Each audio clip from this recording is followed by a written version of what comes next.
done previously. So this is some curly maple,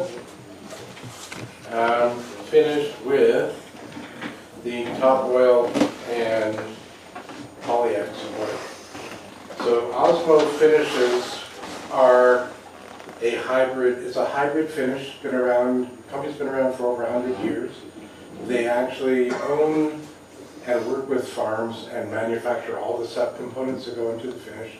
And they have a division that actually makes wooden products, and they use the finishes on wooden products. In Germany, they make sheds, fences, decks, siding, and some interior products, flooring also. The range is huge because it's indoor and outdoor. It is a traditional European finish at the moment because it has very low VOCs, which is volatile organic compounds. So it's not off-gassing a lot. And one of the products is LEED certified, which is the green thing.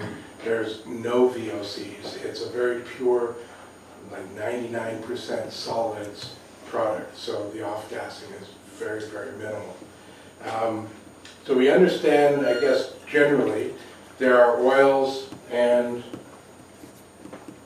waxes.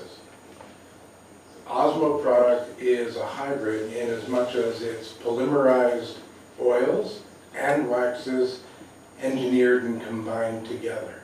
And the oils are mostly clear. The only time they use linseed is on exterior product, outside, because apparently linseed oil off-gasses a lot and for a long time in its curing, and you need stronger solvents to deal with it.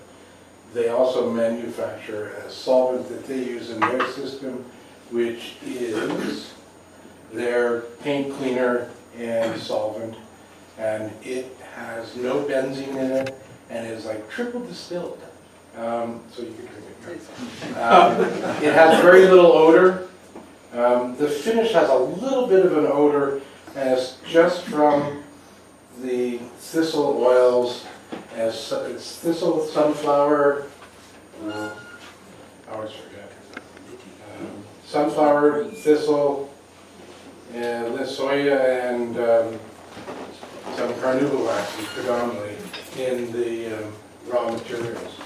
I don't have little jars of the components. We did at the interior design show. It's sort of neat to see all the stuff that's involved. So if you throw the camera on that page, The right page? yeah, Yeah, we're getting there. so Not quite that. You get that, Chris? There you go. So basically, this one system that combines the oils and waxes, and it shows you here, in traditional oil finishes, the oils are generally penetrating.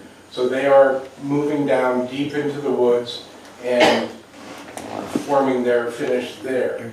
Waxes traditionally are surface forming films, and the Osmo, because in its combination, does both simultaneously. So it both penetrates and seals the surface for waterproofness at the same time. This is a weird finish in as much as it doesn't apply like any other finish that you've used, because it penetrates very quickly and adheres molecularly to the wood.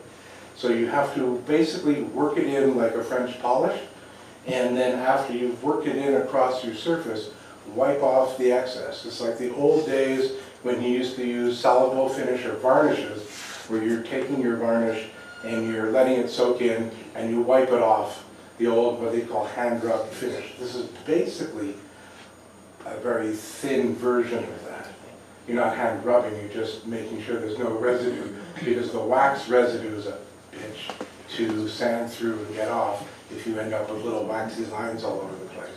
So you want to apply 2 thin coats, and you don't have to sand in between. You can get away without sanding. Generally, I find I'm denubbing after it's dry, and it takes 8 to 10 hours to dry in normal circumstances. There is a professional line that you can put a hardener in, and it cures it in 4 hours. And if you did nothing with it, it would just go solid in the bucket, and you don't want to throw out $200. They also have a complete spray line, and there's a UV cure line for automation. Northern Wide Plank Flooring in Schaumburg has a 300-foot line that's applying the colors and the top coats in line with UV curing. So it goes in one end, comes out finished and into boxes, basically. I put some on some Canadian black walnut. So this is the top oil. So what's confusing about the line is they have a lot of products that are relatively similar. Top oil is food certified. It has a little more solvents in it, funnily enough, than the other finishes, so that when it flashes off, it's leaving more wax and finish on the surface, therefore leaving a better finish for salad bowls, butcher blocks, and kitchen counters. They use this in Europe on wooden kitchen counters, like work surfaces. Do you have to reapply it after it's on, Mark? The good thing about this type of finish is it's repairable. So varnishes chip and peel and dye, and you have to basically sand back to wood and refinish. So their flooring product, the reason it sells well in Europe is they're not into high gloss. First of all, they're into satin, generally speaking, and we're going that direction with the more natural woods that they're incorporating in engineered flooring these days. Is that you can repair this at any time. You just basically clean the surface and then put another coat on. And to that, they have a whole maintenance program that incorporates, there's a cleaner.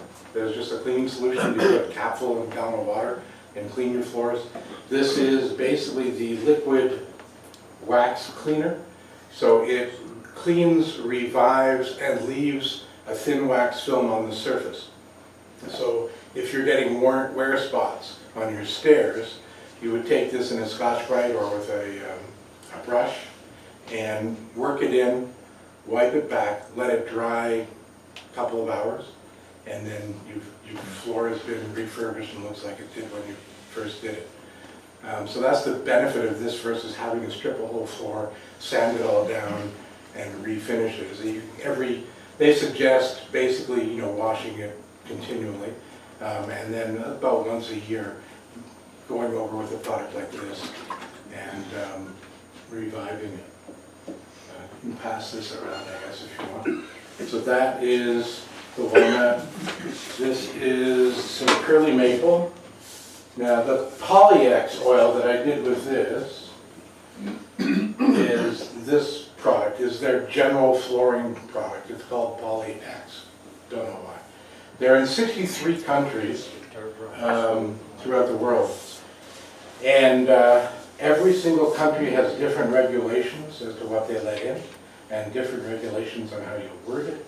So they're actually in Germany now reworking the Canadian catalog and the website was just finished, but we had a British catalog for the last 2 years. And it had products in it that we never had here. In Europe, they have a gloss, it's on its way. They've come out with outdoor siding and fence finishes that have metallic sparkle in them, like you can get black with little silver flecks, and different colors. This is sort of the color line that we have at the store. So that you can make it opaque by putting 2 coats on, or transparent by just putting 1 coat on. And then you would put the clear Polyex or top oil on top of the pigmented base coat. The base coats can be used as a complete finish, but because of the pigments, the chemist in Germany says it's a little softer, and they prefer you to do 1 coat of the color and then 1 coat of the clear product, which will dry harder than the pure color finishes. For flooring, etc., they have all of the different browns and light grays and ebonies and, beech, walnut, cherry, all that kind of thing.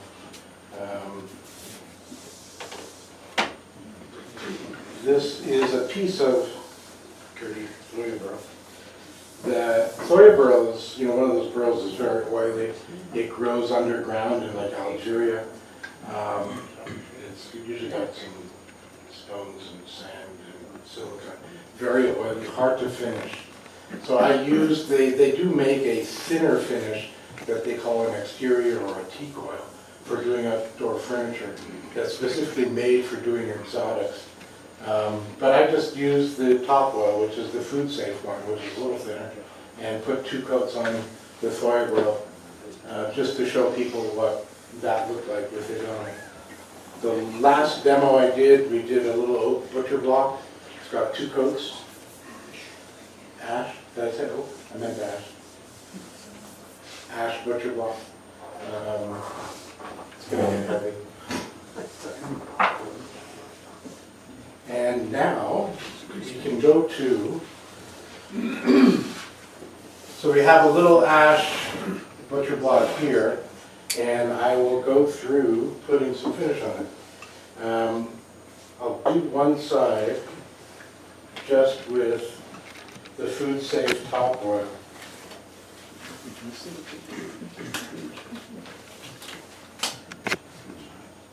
I only wear gloves because my wife doesn't like me coming home.